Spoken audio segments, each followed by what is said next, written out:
huge win in Week 11. Baker Mayfield and the Browns look to refocus and keep the ball rolling against the Miami Dolphins. And with more on the Browns in Cleveland, let's welcome in our very good friend, Kim Jones.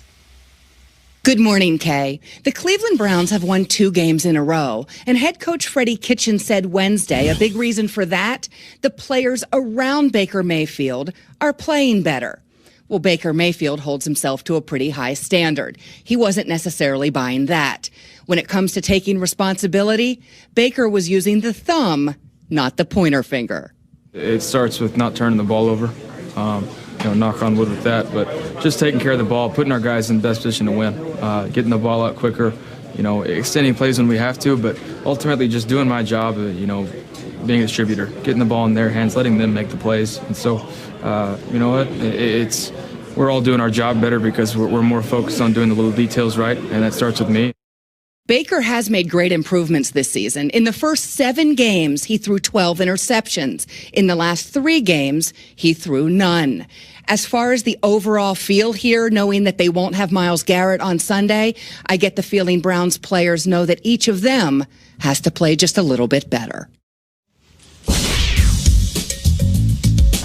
Thank you, Kim. How great is Kim Jones? Fantastic here. We're actually taking a break to watch the report. If you're wondering what you're looking at here, this is the Good Morning Football Break Room. That's right. So we do a little segment called Break It Off. Break rooms are mostly for complaining about coworkers and whatnot. So let's complain about some things in the NFL, Nate, like your motor skills.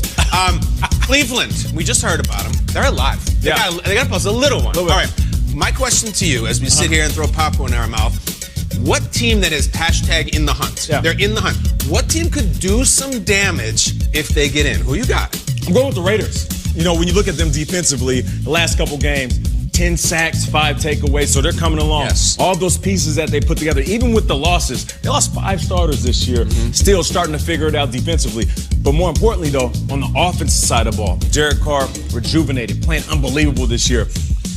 Darren Waller, he's a fantastic talent. Traeger tells us we need to be more prudent about the Raiders. He said that yesterday. We need to calm down. No. Here's the thing. As much as I can compliment these individual players, it's all about the boss. It's all about Gruden. Okay, right. You know how it is around here. We got a boss. His name is Will. You know, the Will guy. What's all guy. He used to go to Duke. He went to Duke. Just ask him. He's always telling us, hey, you all right? You good? Everything good? Everything good? Yeah. Good. It reminds me of Gruden. It does. High energy. But you know what? He gets me going in the morning. And that's why this team is going to get going, because they have a leader just like Will here at the office. Let's put a pin in that one. And listen, the team I'm tempted to say, I'm actually tempted to say the Falcons. I think the Falcons are the best team in the NFL right now, but it's just way too late. The only team I would say that's still technically in the hunt that I can't give up on, it's Philadelphia. I can't do it, but my patience is being tested. I don't know how it goes at home for you, Nate, but with my children, I'm a big counter. I would count 1, 2, I'm at 2.5 Philly, 2 3/4. I think I'm into 7/8 now at the bottom of the stairs. If they can't get their act together, I just got to say, you're done. You're going in timeout. So I would say Philly, but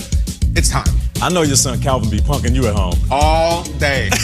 You once played with the Calvin who punked you too, Nate. Yeah, this is true. This is true. Good point. All right, so let's talk about the Cowboys. The Cowboys have won 3 of 4. Yeah. But even with all that, Dak is playing lights out. He's playing himself into a contract. Jerry Jones, talking like he usually does, he said it makes no sense that they're not getting Zeke the ball. So what's your take on Jerry Jones complaining about the offense?